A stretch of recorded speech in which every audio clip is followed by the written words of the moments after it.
Mabilis bang maubos yung sahod mo? Sign yan na may problema ka sa pag-iisip. Teka, bago ka mag-react, bago ka magalit, pakinggan mo muna to. Kasi base ito sa mga pag-aaral about spending behavior. Minsan, may mga pattern sa isipan ng mga tao na hindi nila napapansin. Hindi ko alam kung ganito rin yung exact experience mo, pero meron ka bang kilala na pagkasahod, ilang araw lang nangungutang na agad? Kakasahod lang nung Friday, pagdating nung Monday, wala na ulit. Wala nang madukot sa bulsa. Lagi silang nagtataka, saan napunta yung pera ko? Bakit ang bilis na ubos ng sahod ko? Bakit parang wala na naman akong naipon? Maraming tao, ganito yung sitwasyon. Tignan natin yung ilang dahilan kung bakit nangyayari yan. Akala kasi ng iba, mabilis lang maubos yung sahod nila kasi maliit lang yung sahod nila. Kulang yung kita, mahalang bilihin, maraming bayarin. Totoo naman yun, no?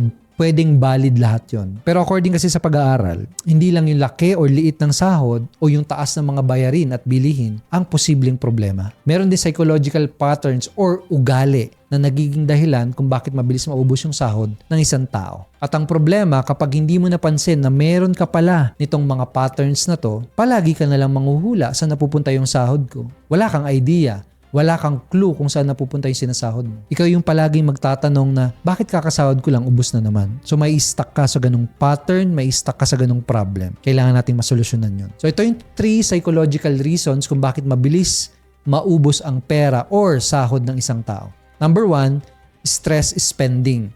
Ito yung gumagastos ka para gumaan yung pakiramdam mo. Pagod ka, bibili ka. Stress ka, mag-check out ka. Malungkot ka, kakain ka sa labas. Tapos sasabihin mo, deserve ko to. Hindi naman masama i-reward yung sarili natin, no? Pero kung every time na lang na may stress ka, ginagamot mo ng paggastos, sahod mo talaga yung mauubos. Habang yung stress mo, pabalik-balik lang. Kasi yung mga binibili naman natin, most likely temporary relief lang siya, di ba? Sandali lang yung ginhawa. Pero pagkatapos, nandyan pa rin yung stress. Nandyan pa rin yung problema. Number 2, delayed gratification problem. Ibig sabihin, hindi mo kayang magtiis ng pansamantala ngayon para sa mas maganda na future later on. Gusto mo agad maramdaman yung reward. Gusto mo agad comfort. Gusto mo agad yung feeling na, ay, marami akong pera. Kaya imbis na mag-save ka o magtabi ka, mag-ipon ka, mag-invest ka, inuuna mo yung gastos. Hindi ka talaga makakaipon. Hindi ka makakapag-build ng strong financial foundation sa buhay mo. So, hindi ka makakaalis sa cycle. Kasi palagi mong inuuna yung comfort today, kahit ang kapalit nun, yung stress, financial stress tomorrow. Number 3, impulsive buying.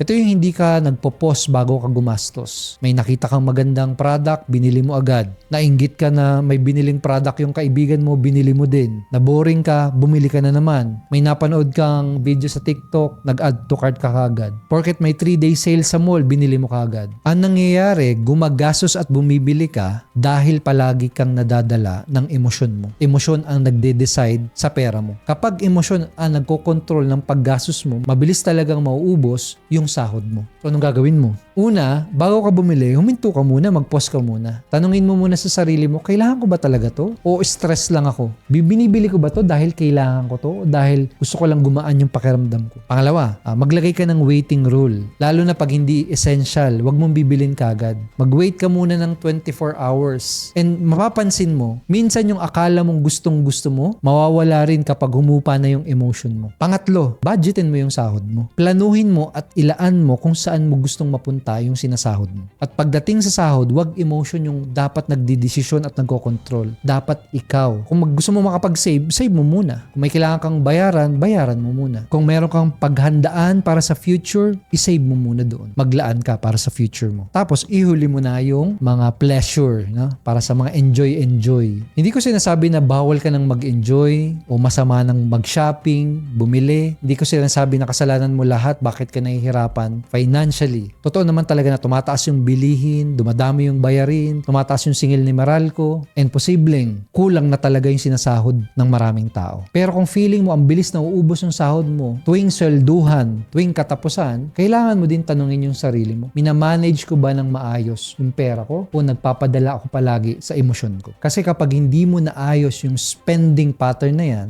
kahit lumaki pa yung sahod natin, wala pa ring matitira sa atin. May kilala ka bang mabilis maubos ang sahod? Share mo tong video na to.